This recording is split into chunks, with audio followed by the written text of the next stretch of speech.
Bon, est-ce qu'ils t'ont rappelé? As-tu eu un rappel? Vas-tu aller faire carrière là-bas?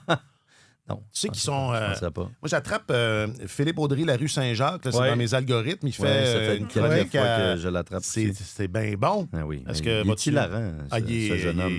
Non, pas au-delà. Là. Il est 3 coches. Là. Ouais, 3 ouais. coches au-dessus. C'est un brillant. Mais tu marches dans ces pas-là. Je marche exactement dans ce chemin-là, sinueux, Parce que tu sais que parce que je suis Alex, sur le point de faire carrière en France, Martin. Ah oui? Enfin, il a fait ses débuts.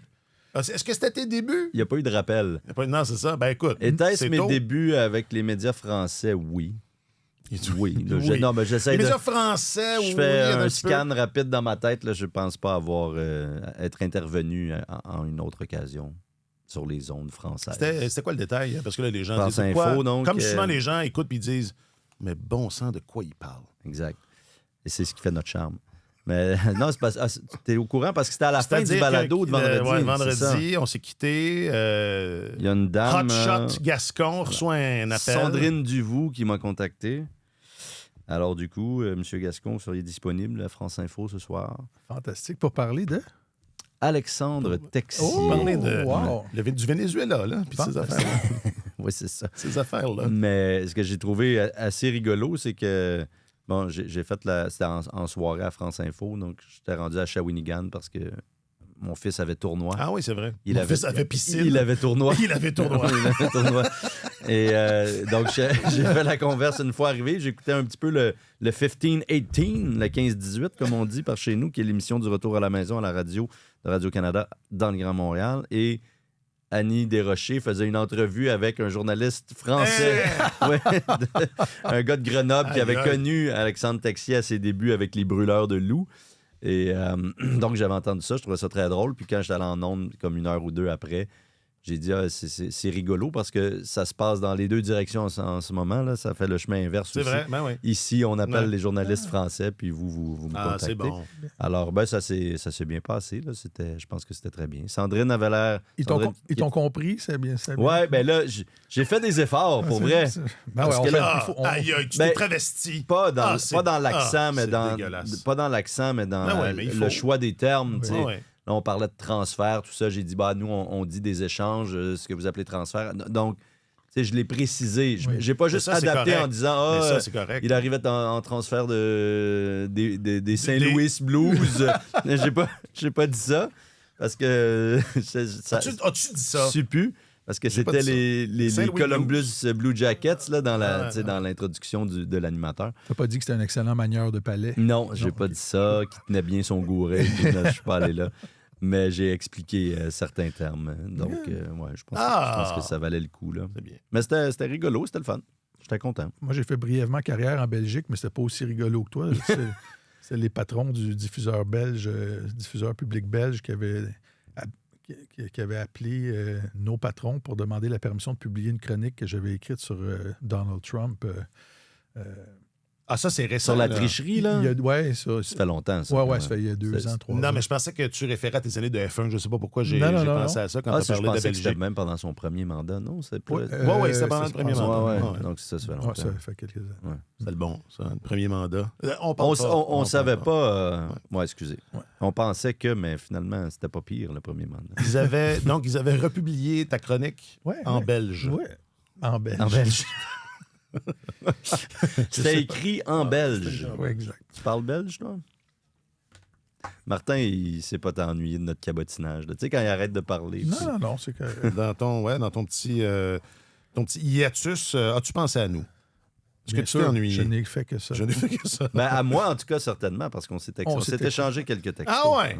Ah, Je l'ai c'est texté à un moment donné, lui demander s'il s'ennuyait seul sur la passerelle de presse. Puis Ah. il était avec Mad Dog Vachon, donc... J'étais en ça. bonne On s'ennuie jamais Voilà. avec Mad Dog. Que l'on salue. Bon, ben lâche pas. En tout cas, bonne chance avec ça. Cette nouvelle carrière, Ouais, on est très fiers de toi, je vais te le dire. On est très fiers de toi. tellement palais, apparaître bientôt. Ça, d'ailleurs, là-bas, en tout cas, moi, je compte faire un peu de renforcement là, positif avec les confrères. Là. Là-bas étant Là, vous allez, l'Italie. là, vous allez me lâcher le palais. Oui, ben, tu sais que les Italiens ne disent pas le palais. Non, je parlais les parce que la France, elle va être au jeu. Bien sûr. En hockey, je parle. Oui, on parle du hockey. Donc, on va avoir des on parle interactions. on parle des vraies affaires. Ouais, on là. parle des vidéos, c'est ça. Des choses importantes. Enfin, on y reviendra en temps et lieu. Ah, puis je le dis jamais, tellement hockey tous les jours. À compter de 18 h, est-ce que c'est ça? Oui. En direct. 7 février, le sur premier épisode. tout.tv. Ça reste à définir. Quelque part au début des jeux, Faudrait quelque demander part en fin de journée, c'est seulement le grand sur Manitou tout.tv. de ce... Et ensuite sur OHDO et YouTube. C'est ça. Alexandre Gascon, Martin Leclerc, Marc-Antoine Godin, Christine Roger. Ça va être ça. Alexandre Coupal, Ouais, ben oui. forcément. Malheureuse. Si seulement on Il y a avait rien- il y a rien de le parfait. grand Manitou de l'émission avec nous, on pourrait avoir plus de Non, mais détails. je pense que c'est ça. On me souffle à l'oreille que c'est ça. OK, aujourd'hui, les jeunes aux commandes. Un ménage à trois qui achève et on brasse la soupe à Columbus. C'est tellement hockey, épisode 455.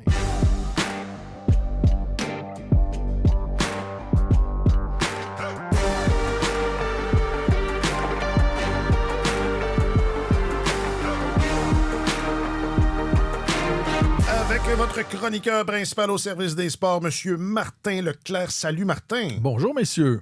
Et votre journaliste affecté aux affaires du hockey, M. Alexandre Gascon. Salut, Alexandre. Bien le bonjour, messieurs.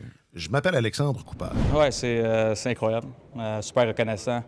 Je pense pas, je me rappelle pas dans les coups, j'ai compté 2 buts, je pense à la Ligue américaine, mais de le faire ici à maison, au Centre Bell, puis en plus d'aller chercher les 2 points, c'était spécial. Alexandre Carrier, après la victoire contre les Canucks lundi soir. Alexandre Carrier qui a marqué son premier but sur une passe d'Alexandre Texier. C'est notre nouveau jeu, ça, pendant que tu étais absent. On recense, Alex et moi, tous les buts d'Alexandre marqués sur une passe d'Alexandre. Il y en a eu quelques-uns. Ça fait la semaine 3, là. passée. On est rendu Et là, à 3. on vient de le faire à l'envers. Garde ça, on est bon, là. J'en ai ça même va aller parlé jusqu'à à la fin de Carrier la semaine dernière. Je pensais que tu allais dire, j'en ai même parlé à France Info. Non, je n'ai pas parlé de ça à France Info. T'en as parlé à Alexandre Carrier? Ben, en blague un peu. Là. Ça va prendre New Hook C'est ça. pour compléter le trio des Alex, la soirée des Alex. C'est ça.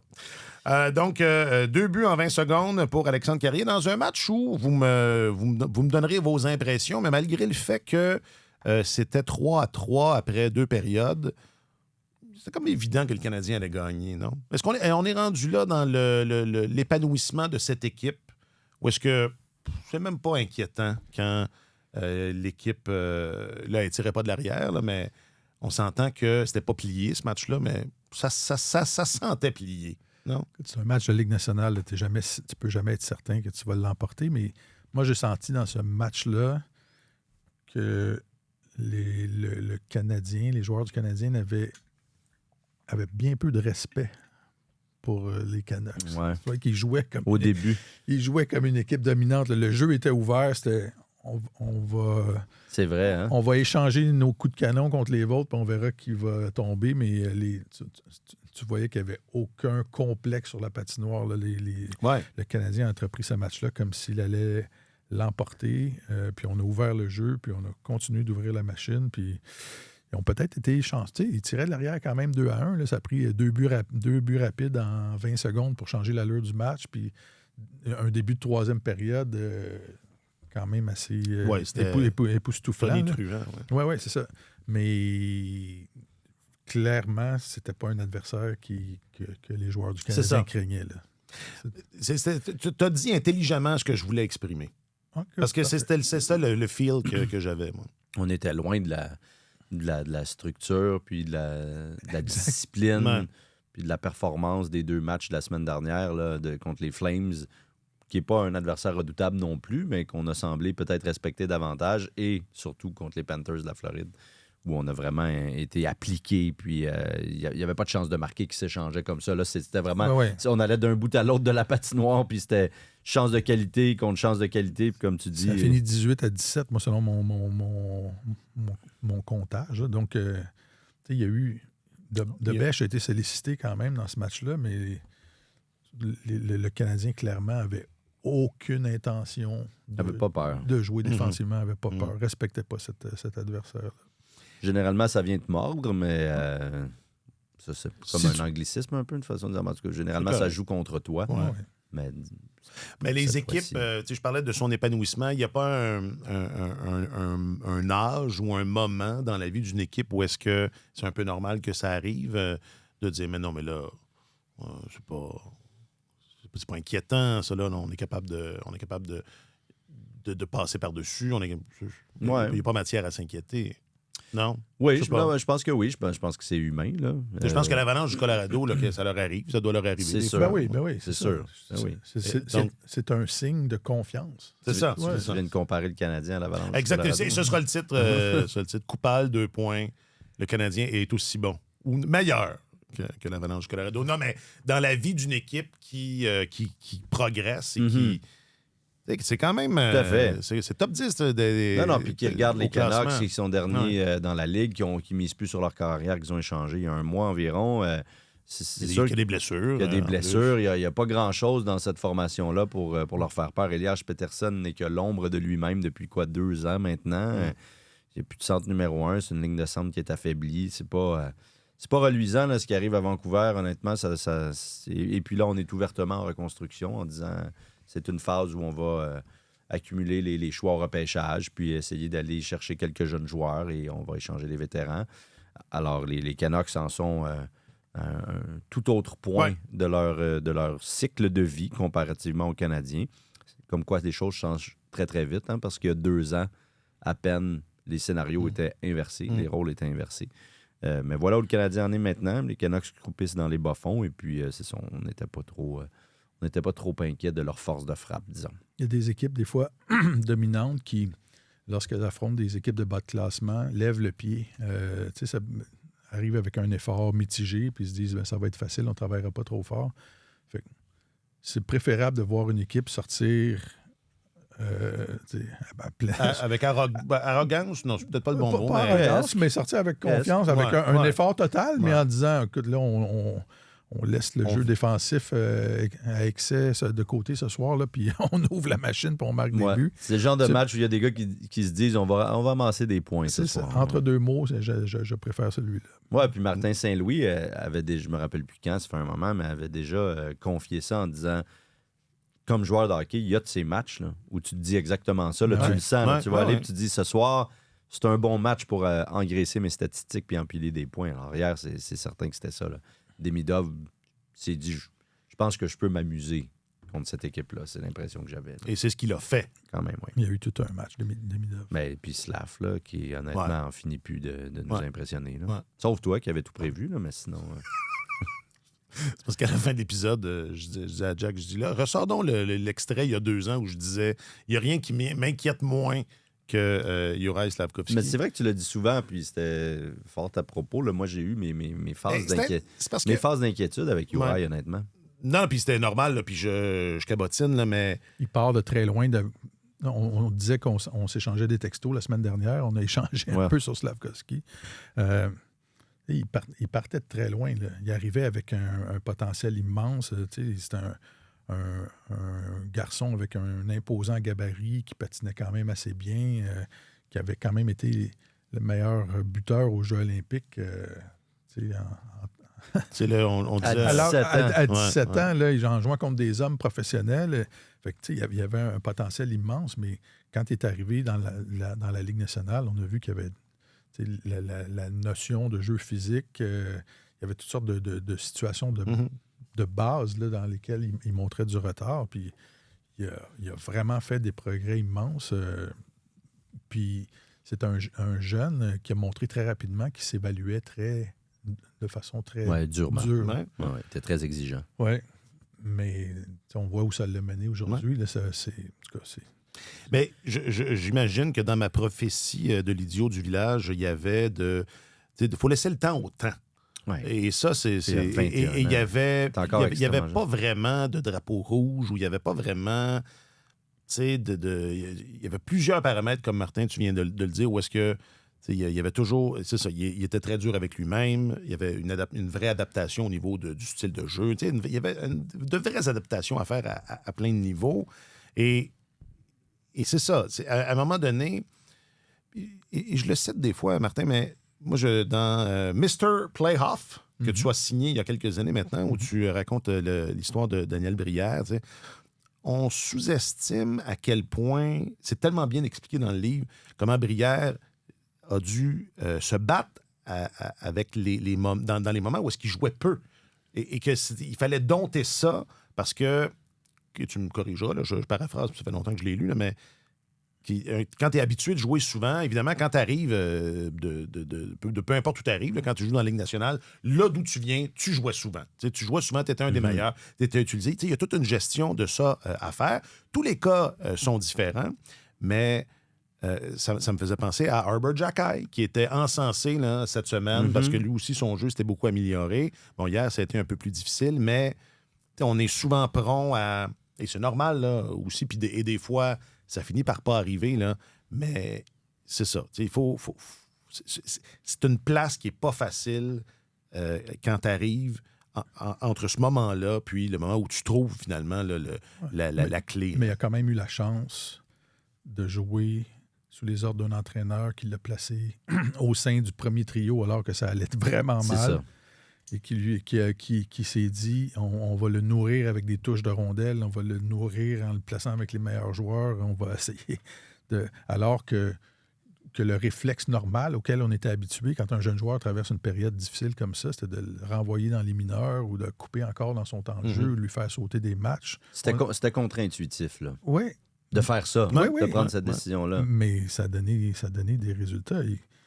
Il y a beaucoup de joueurs qui arrivent à Montréal ou des jeunes joueurs qui sont débarqués qui ont connu des progrès incroyables. Tu sais, Kapanen, entre autres, on compare avec l'année passée. Oui, d'ailleurs.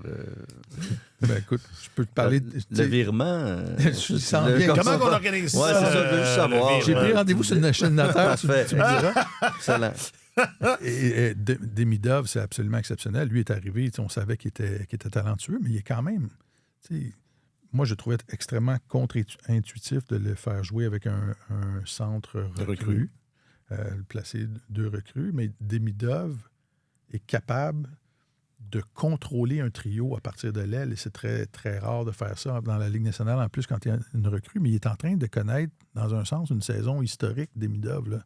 Je regardais hier, il y a 2 passes décisives dans le match. Il est rendu à 18 passes. Tu sais, on a déjà discuté ensemble de l'importance des passes décisives, du fait que c'est plus rare dans la Ligue nationale d'avoir un joueur qui est capable de fournir 50 passes décisives dans une saison que d'avoir un marqueur de 50 buts. Donc, c'est rare comme ça. Donc, il est rendu à 18 passes décisives. Il maintient le rythme d'une saison de 32 passes décisives. Le record dans l'histoire du Canadien, c'est 30 passes décisives. C'est Chris Chelios en 84-85. Pour une recrue, on s'entend. Pour une recrue. Oui. Et pour une recrue, depuis l'ère du plafond salarial, depuis le début de l'ère du plafond salarial dans la Ligue nationale, s'il y avait 32 passes décisives dans la saison, ça le placerait au 5e rang derrière Sidney Crosby, Alex Ovechkin, Matthew Barzal, Patrick Kane. C'est pas pire.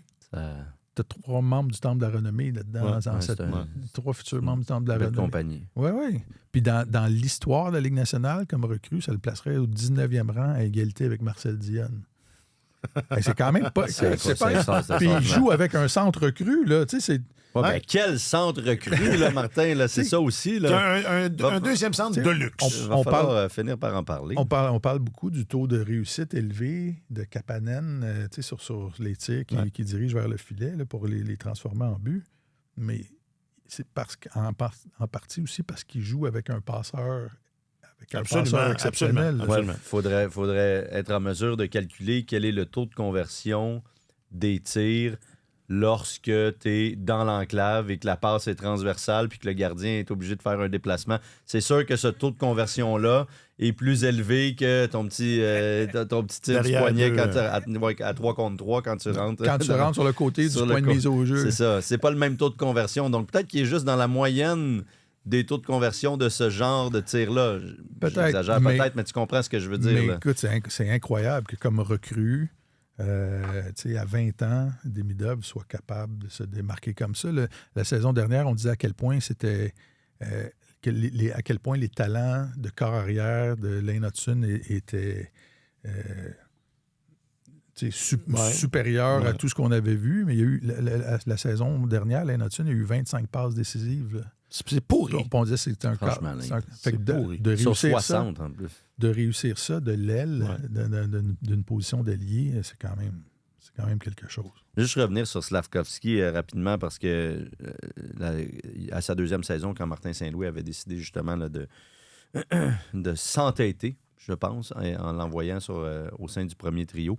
C'était vraiment sa décision. J'en avais parlé avec, il me semble que c'était Nick Bobrov à un moment donné, à un certain moment, à bâton rompu. Puis il disait, là-dessus, il faut donner tout le crédit à l'entraîneur parce que c'est pas nécessairement comme ça que tous les gens de l'organisation voyaient les choses à l'époque. Et Saint-Louis s'est montré catégorique, très affirmé en disant ce que ça lui prend en ce moment, c'est ça. C'est moi qui coach. On va faire ça comme ça. C'est ça qu'on va faire. C'est ce qu'on va faire, puis on verra où ça nous mène. Mais Bobrov lui donnait, l'encensait en fait, là, lui donnait vraiment tout le crédit sur cette décision-là. Aujourd'hui, ça paie. T'sais, moi, je disais, il y a eu des moments où j'ai des inquiétudes. C'est que Slavkovski, c'est pas le gars le plus rapide. Il y a des mains, mais c'est pas non plus des mains de soi. Il y a un bon tir, mais pas exceptionnel non plus. Alors, il y a des moments où je me demandais à quel point il allait se démarquer offensivement. On voyait ses attributs, là, puis on savait qu'il serait utile aux Canadiens, mais peut-être là, il est en train de devenir une petite vedette, là, ce qui était moins clair à un certain moment. Il se faisait frapper beaucoup aussi, un peu comme Max Pacioretty. Il encaissait de solides coups d'épaule. Puis la semaine dernière, je me rappelle quand Mackenzie Weegar a essayé de le plaquer puis lui a sauté sur le dos dans le match contre les Panthers. Il savait très bien qu'il était là où il était en protection de rondelle. Puis Weegar, qui n'est pas un petit bonhomme non plus, là, qui est quand même costaud, lui a sauté dessus, puis Slav n'a pas bougé. Il était resté les deux pieds plantés. Il a roulé un peu sur lui. Il l'a tassé d'une main. Il a fait sa passe. Puis, OK, il a comme... J'avais envoyé un texte à Martin, du genre, on dirait qu'il vient de réaliser à quel point il est immense. Gros et fort. Et fort. Puis il est capable d'utiliser ça. Il n'a pas encore atteint sa maturité physique. Non, c'est ça qui est incroyable. Sûr, il a juste 21 ans, effectivement. Mais il y a eu un déclic quand même qui s'est passé. Saint-Louis ne l'associe pas à son changement de trio, mais force est de constater qu'il y a un peu de ça quand même là-dedans. Puis pour en avoir jasé avec Slavkovski, il disait oui, j'ai voulu en prendre un petit peu plus. Oui, j'ai voulu être un joueur capable de monter la rondelle, d'avoir un bon jeu de transition, etc. Puis j'espère que peu importe sur quel trio je vais jouer, dans le futur, là, dans l'avenir, je vais être en mesure de conserver ces atouts-là que j'ai essayé de développer récemment. Ça fonctionne super bien. Hier, c'était beau à voir, le but qui mène, le jeu qui mène au but de Kapanen, le sixième but, là, Slavkovski, sa façon de protéger la rondelle en zone neutre, de se débarrasser de ses deux couvreurs. Il était entre deux gars, de relancer l'attaque. On le voyait jamais faire ça avant. Là, c'est vraiment... La patience aussi sur le deuxième but de Carrier. Oui, avant de remettre la rondelle. C'est beau à voir. C'est un drôle de trio, en fait. Les deux meilleurs distributeurs de rondelles sont sur les ailes. C'est Kapanen qui conclut. C'est le centre qui se faufile dans les ouvertures. Ça pourrait presque nous faire affirmer que n'importe qui au centre pourrait compléter ce trio-là. Presque. On pourrait presque dire ça. Mais en même temps, il n'y en a qu'un seul qui le fait depuis le début de la saison. Non, mais je sais. Aussi improbable. Pourrait-on aller jusque-là? Je trouve, moi, que... Tant que ça fonctionne, écoute, réparons pas. Puis je pense, j'ai pas vérifié avant le balado, mais moi, ce que je trouvais très inquiétant depuis le début de la saison, c'est les indicateurs de possession de rondelles. Parce que, tu sais, cette carence-là était battue par le haut taux de conversion des tirs, du nombre de tirs inférieurs à l'autre équipe là, que ce trio-là convertissait en but.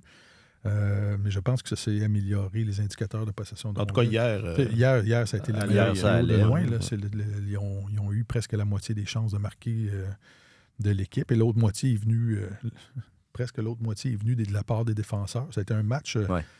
C'était un fort indicateur que le Canadien n'était pas trop méfiant face aux Canucks. Là, les défenseurs se sont payés la traite. Là. Ils ont appuyé l'attaque en masse. Puis ils ont marqué 4 buts hier. Oui. Quand on regarde les statistiques avancées, c'est mieux que c'était, là, les trois ensemble, Slavkovski, Demidov, Kapanen, mais en termes de possession de rondelles, on est autour de 45-46 %. C'est pas encore, non. Mais ça, c'est... on était à 40 là, pendant... C'est ça monte, là. Ça monte. Le pourcentage de tirs est presque à parité. Mais les buts, c'est complètement disproportionné, là. Ils ont marqué tous les trois ensemble 19 buts à 5 contre 5 et ont été sur la glace pour 10 seulement. Là, on passe du simple au double. C'est bon, ça. C'est très, très bon, mais quand tu regardes ce qu'on appelle les buts anticipés, là, en fonction de la qualité des chances de marquer obtenues et tout ça, le nombre de buts qu'ils auraient dû marquer et qu'ils auraient dû accorder, Ils ont marqué presque le double, presque 2 fois plus de buts que ce que les statistiques suggèrent. Cela dit, quand tu as beaucoup de talent, des fois, tu en marques plus aussi. Juste un mot sur la dynamique Demidov-Slavkovski. C'est une observation que je fais à partir de peu de choses, là, à partir de presque rien, mais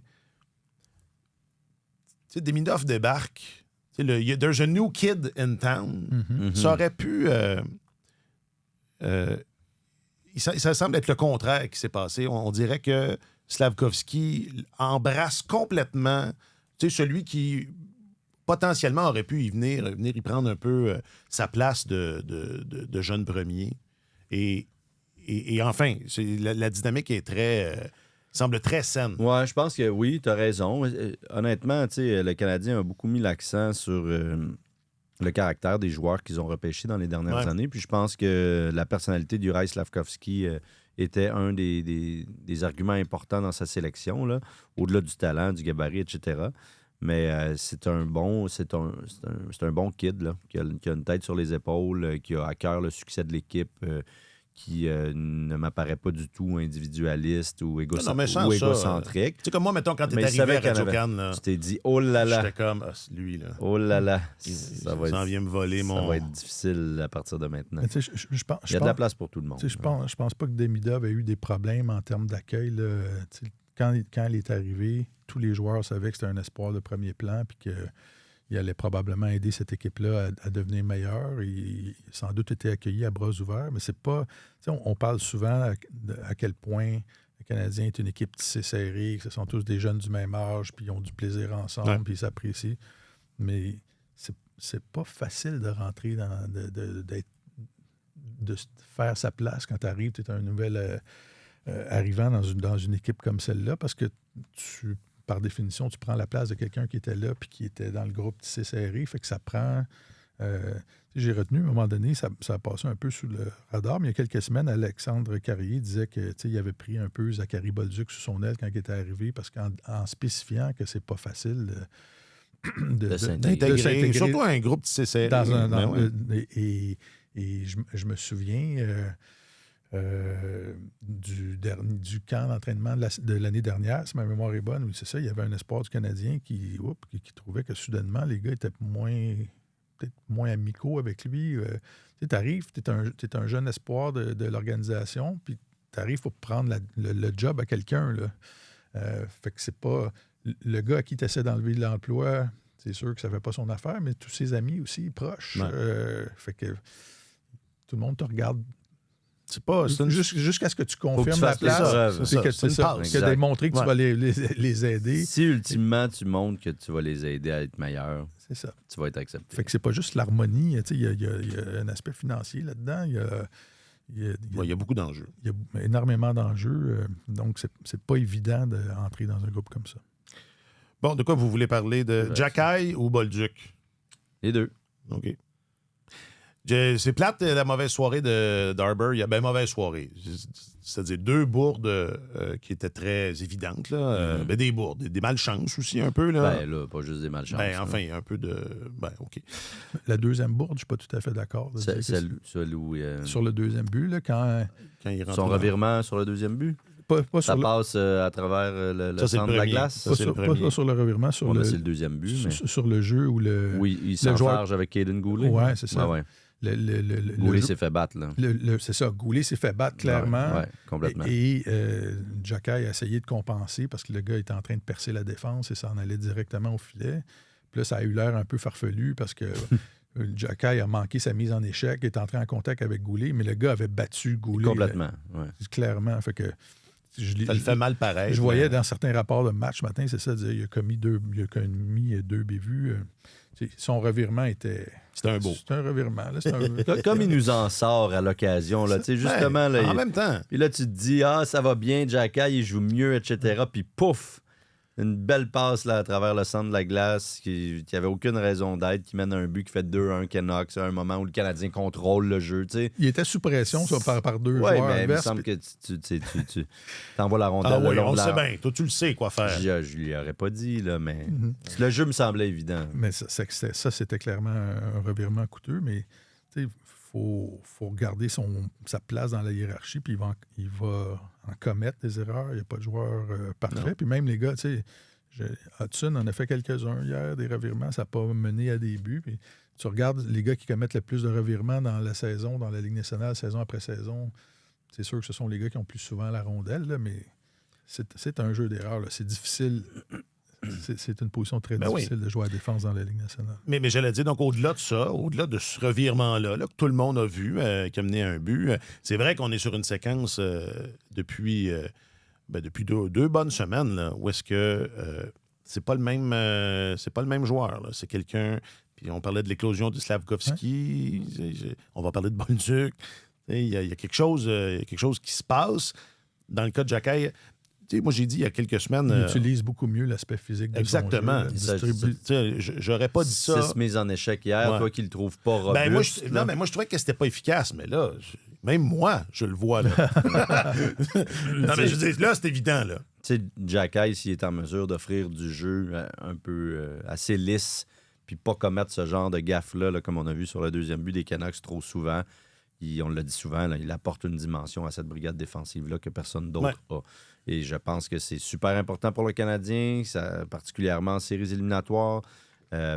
C'est une équipe qui a une brigade défensive rapide, agile, offensive, qui est la deuxième plus productive de la Ligue nationale derrière l'Avalanche.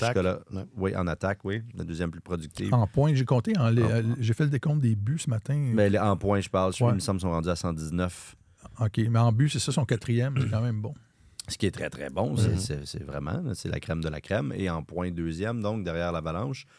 Et donc, tout ça, c'est merveilleux. Puis, il le dit souvent, il faut attaquer à 4. On a besoin de cette deuxième vague. On a les défenseurs pour le faire. Cela dit, ils se sont fait énormément brasser en séries éliminatoires contre les Caps. Jeff Gorton s'est fait un point d'honneur de le souligner à plusieurs reprises pendant son point de presse. On veut de la compétitivité, mais on a besoin d'épaules aussi. Puis Xhekaj apporte cette dimension-là. Alors, s'il est simplement en mesure là, d'être solide sur un troisième duo, offrir 13 à 15 minutes de jeu par match, peut-être qu'à 5 contre 5, parce qu'on ne lui fait pas confiance sur les unités spéciales. On l'a essayé un peu en désavantage numérique. En début de saison, c'était pas probant. Mais s'il est en mesure de faire ça, il a sa place avec cette défense-là. Là. Plus que Jayden Struble. Puis ça va être difficile pour quelqu'un de le déloger à ce moment-là. Ça va être difficile pour Adam Engstrom, qui est un excellent défenseur, un excellent patineur, qui a un flair offensif, de le déloger parce qu'il ressemble plus à d'autres gars qui sont déjà dans cette formation-là. Ouais.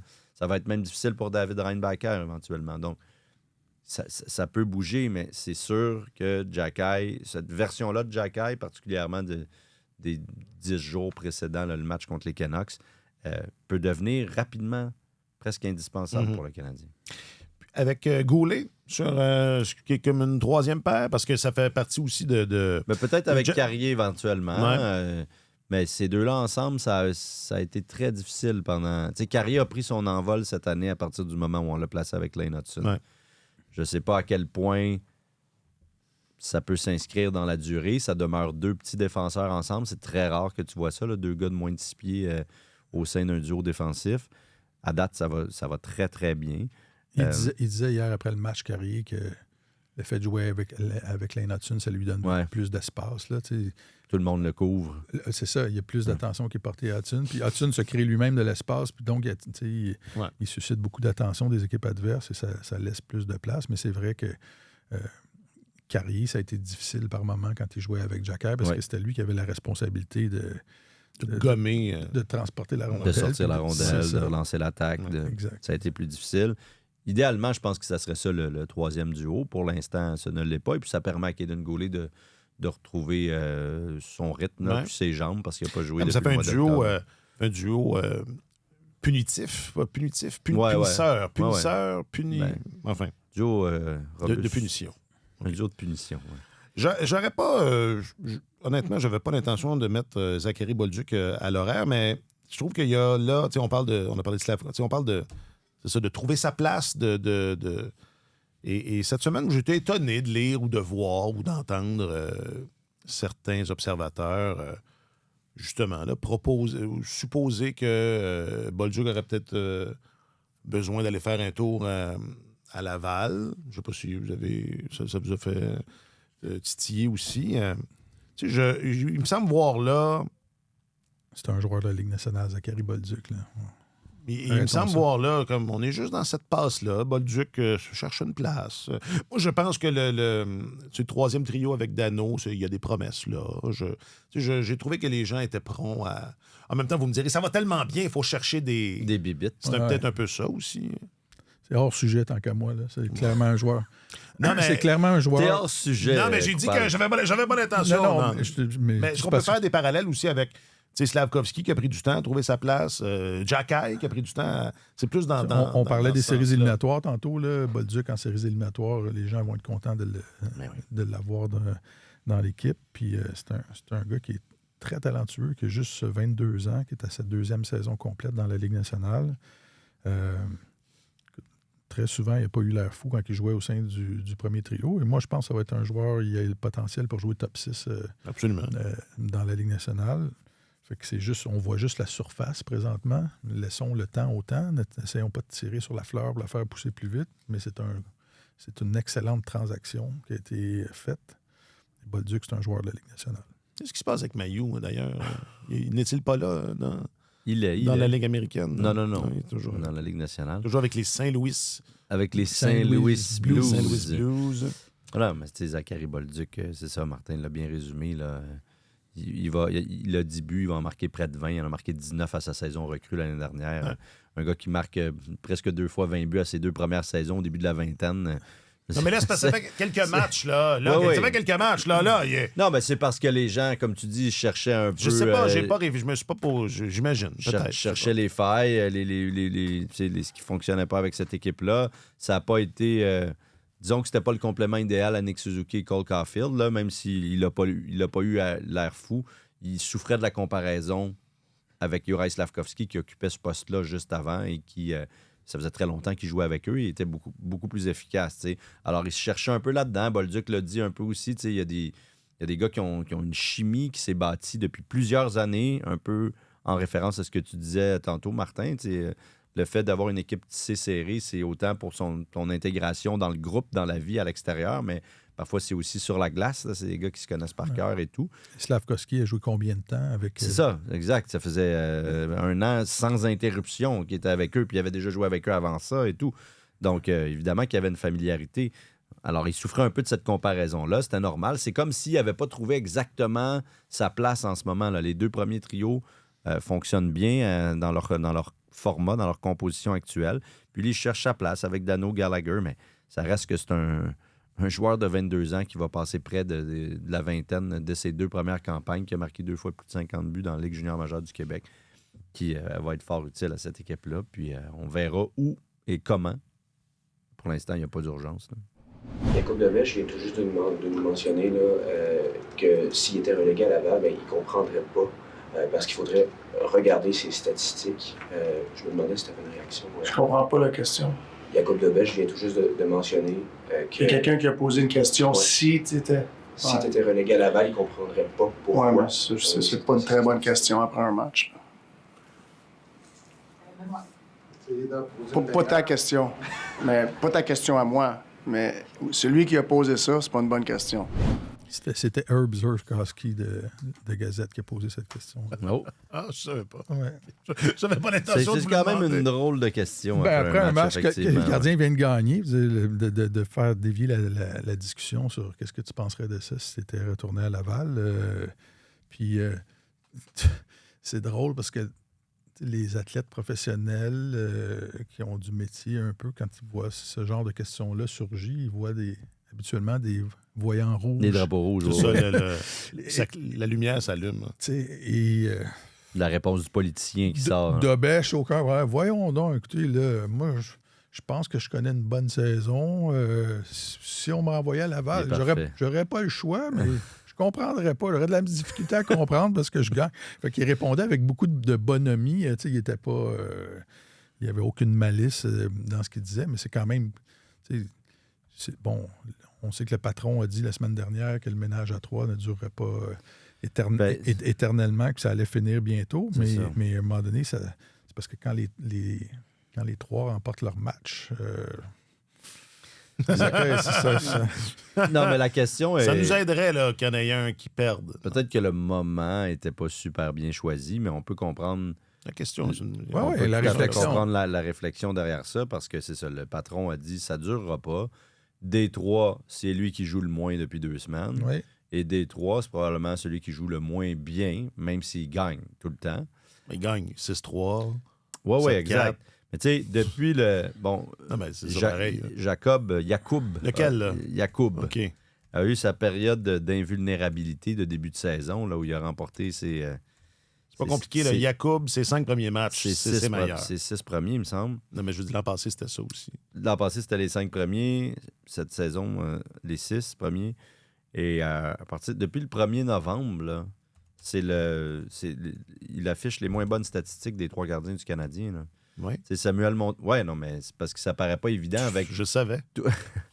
avec tous les contre-coups qu'a subi Samuel Montembeault, était renvoyé dans la Ligue américaine pour essayer de se refaire une petite confiance, puis envoyer donc. Puis bon, ça n'a pas toujours été facile.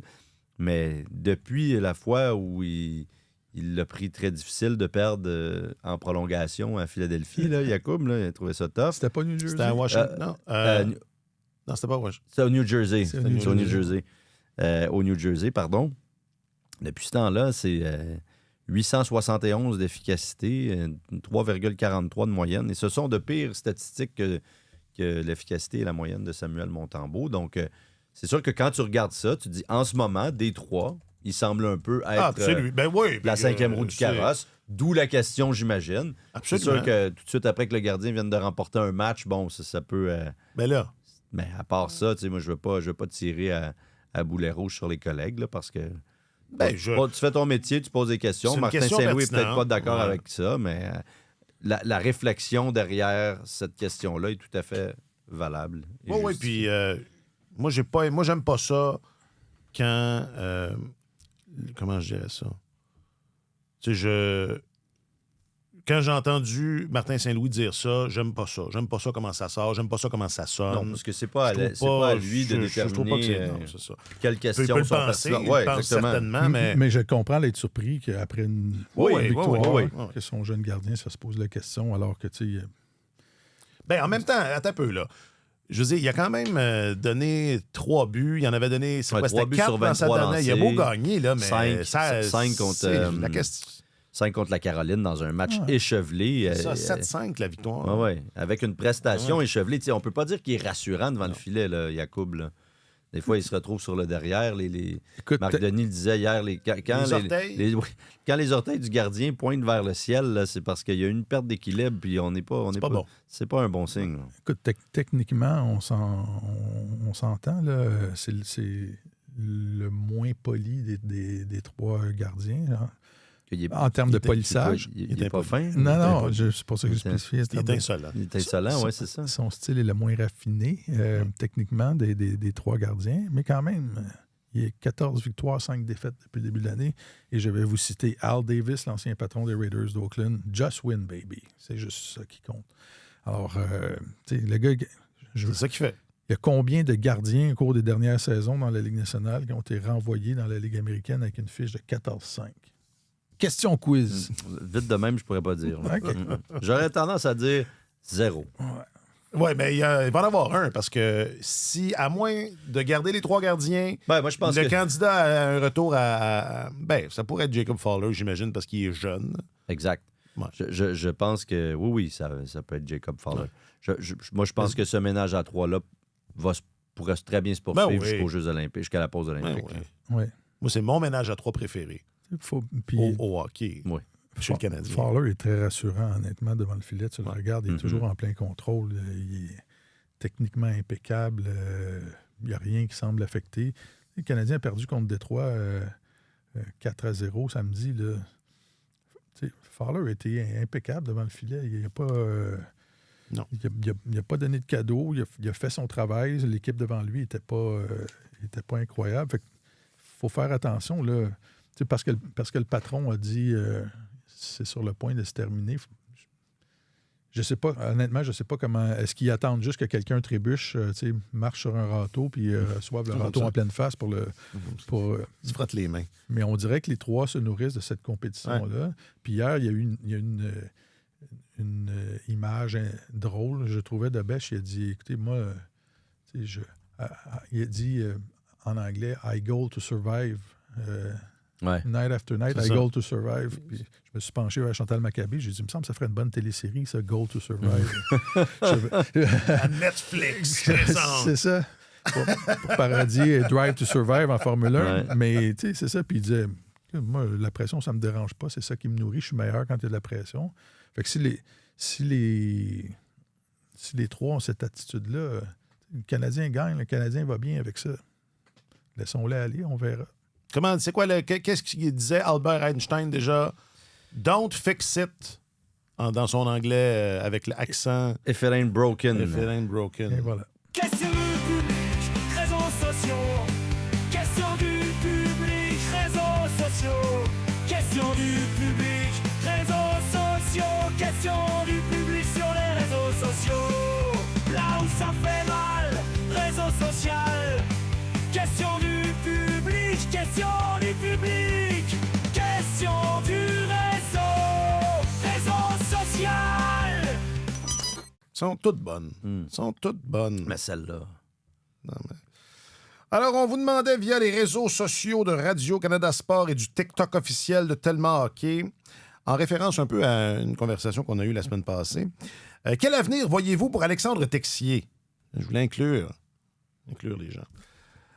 Donc, sur le book, Louis-Philippe dit « L'avenir de Texier sur le deuxième trio d'un club en transition qui attend l'éclosion d'un prospect, donc ailleurs qu'à Montréal. » Ça commence... C'est dur. Ça commence raide.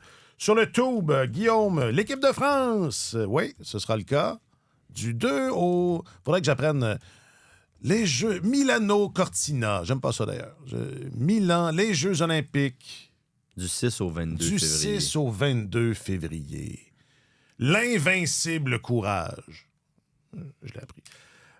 Donc, ça, c'était sur le tube. Sur le gram, Joël, une monnaie d'échange avec une valeur à la hausse.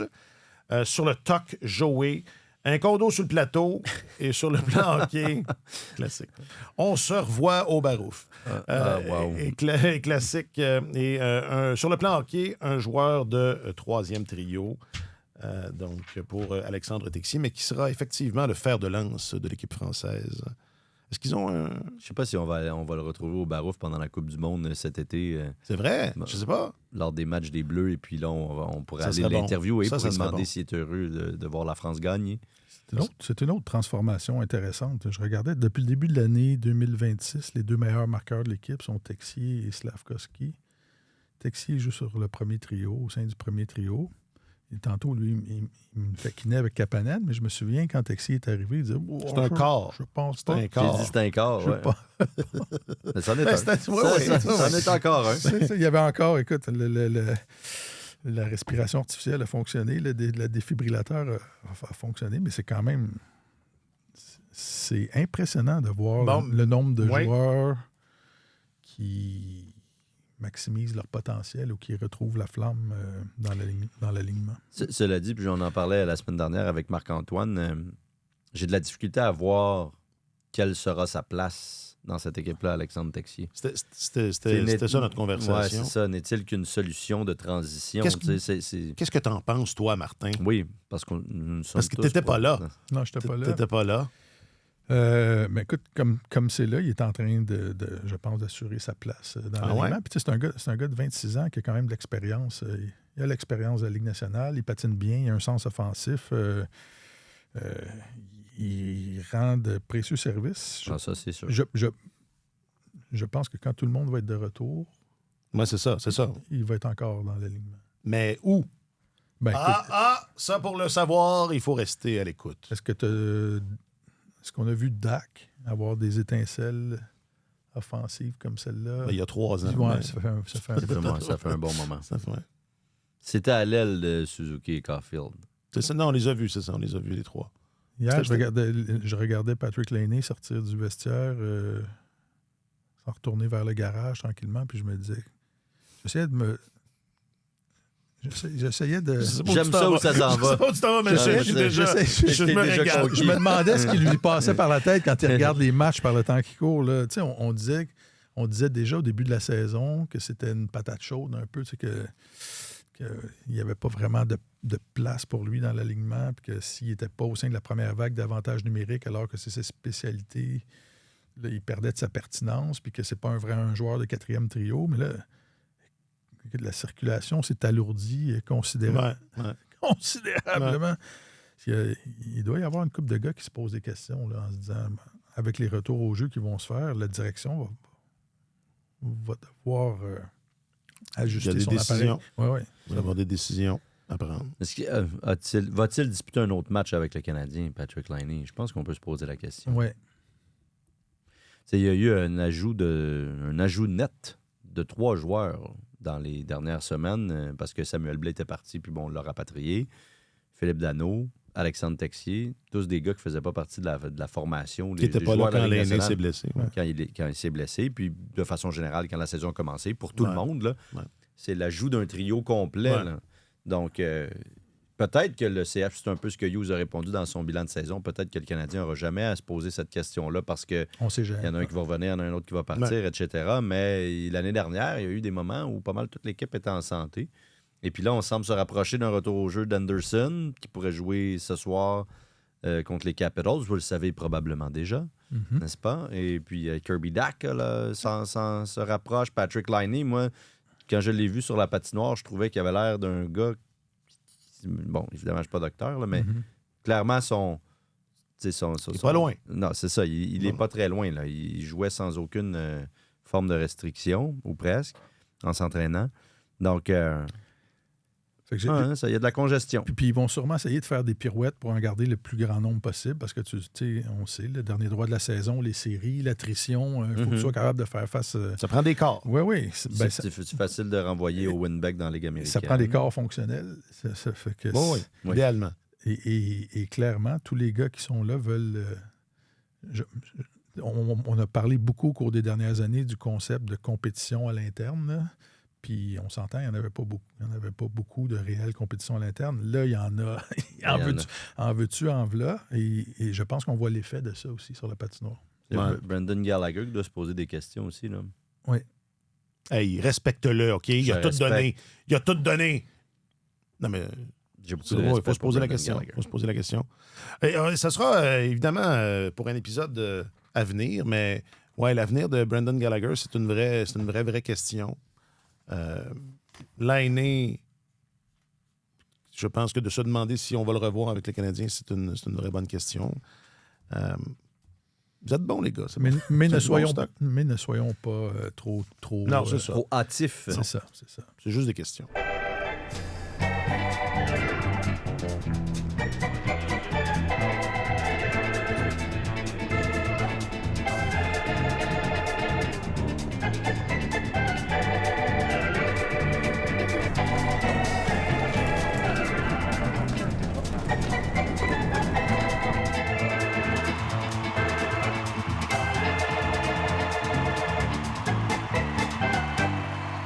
Hey, un petit mot avant de se quitter sur est-ce que c'est le premier congédiement d'entraîneur de la saison? Oui. De l'année, évidemment. On est le début de 2026, mais de toute la saison. Ouais. Qu'est-ce qui se passe? C'est vrai que c'est étonnant. Hein? Est-ce que les coachs sont rendus meilleurs?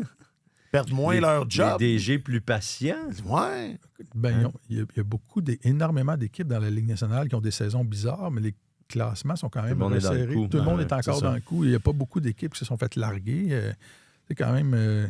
les Blue Jackets ont décidé de remplacer leur entraîneur, mais ils sont à 500 quand même. C'est pas... C'est ça, c'est clairement pour donner un électrochoc.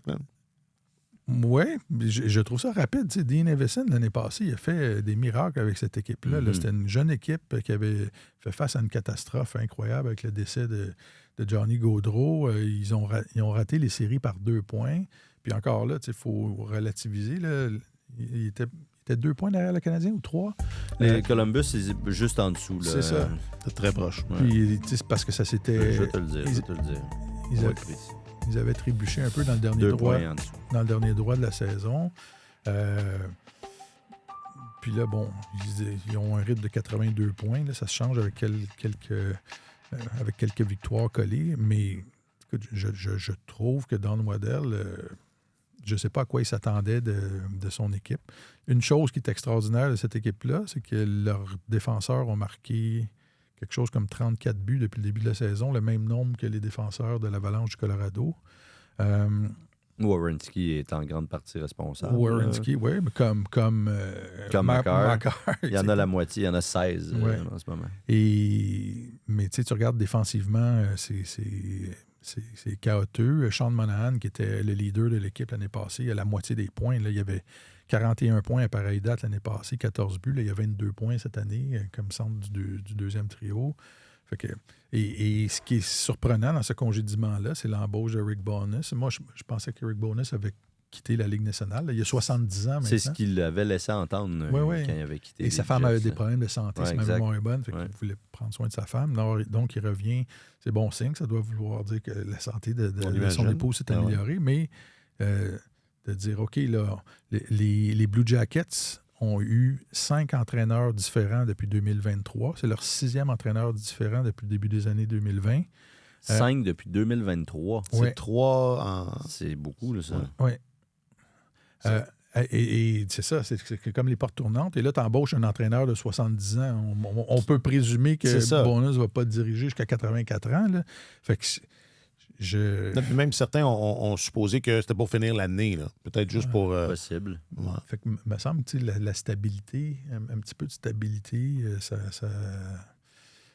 pourrait peut-être être bon. Ce serait le contraire. Ouais. Est-ce que... Ça a été très rapide parce qu'Everson, on parle d'1 an et demi. Donc, oui, excuse-moi. Mais j'allais dire, le drame de l'an passé a fédéré beaucoup. Oui, c'est ce qu'on... Et c'est ça, là, je pense que ça a joué l'an passé. C'est probablement que les Blue Jackets ressemblent plus à l'équipe qui sont cette année que l'équipe qu'ils étaient l'année dernière. Bien, il faudrait... Oui, parce que si, comme Martin disait, Don Waddell s'attendait à énormément plus, c'était peut-être des attentes irréalistes. C'était une mauvaise évaluation. Oui, potentiellement. Puis tu regardes ça, il y a d'autres équipes, il y a d'autres entraîneurs qui pourraient sentir la choupe saude. Chachant la choupe saude. Chachant la choupe saude. Sheldon Keefe, tu sais, avec les Devils. Mais même chose. Le gars, il débarque l'an passé. La chaîne du vélo a débarqué. Ça fait juste 1 an et demi. Donc, évidemment, quand tu engages un entraîneur, surtout quand même jeune, puis bon, à la bonne réputation comme ça, tu t'attends pas à... C'est clairement un constat d'échec de faire un changement après même pas 2 saisons. Là. Puis avant, il disait, bon, c'est Lindy Ruff qui n'est pas performant, on le change. Puis là, à un moment donné, il faut que tu comme directeur général, il faut que tu te regardes dans le miroir. Ouais. Cela dit, les Devils ont commencé avec une fiche de 13-4-1 qui était drôlement similaire à celle des Rangers l'année dernière, qui était 12-4-1 à partir du moment où le train a foncé dans le mur. Et ultimement, l'entraîneur avec les Rangers a payé de son poste. Si Keefe n'est pas capable de redresser la barre, est-ce qu'il va y passer lui aussi? C'est possible. Mais c'est vrai que généralement, là, on voyait des congédiements à partir du mois de novembre, là, des équipes qui tentaient de redresser la barre très, très rapidement. Autour de la Thanksgiving américaine. Exact. Là, on n'a pas vu ça cette année, probablement parce que dans l'Est, à peu près tout le monde est dans le coup. Puis ceux qui ne sont pas vraiment dans l'Ouest, ben, il n'y a pas de... Il n'y a rien à gagner. Il n'y a rien à gagner tant que ça. Là. Les Canucks, même si on ne s'attendait pas à une aussi mauvaise saison, ben, on vient d'engager un nouvel entraîneur. Les Flames, c'était assez clair là, qu'on était dans une genre de reconstruction, pas complètement assumée, mais pas loin. Jim Montgomery est arrivé, ça fait 1 an avec les Blues. Donc, peut-être que Scott Arniel avec les Jets pourrait être un petit peu plus sur la sellette. Là, on parle quand même des champions de la saison régulière l'année dernière qui ont une très, très mauvaise saison. Mais ça va venir. Il va en avoir d'autres. Inquiétez-vous pas. Là. Ça va venir.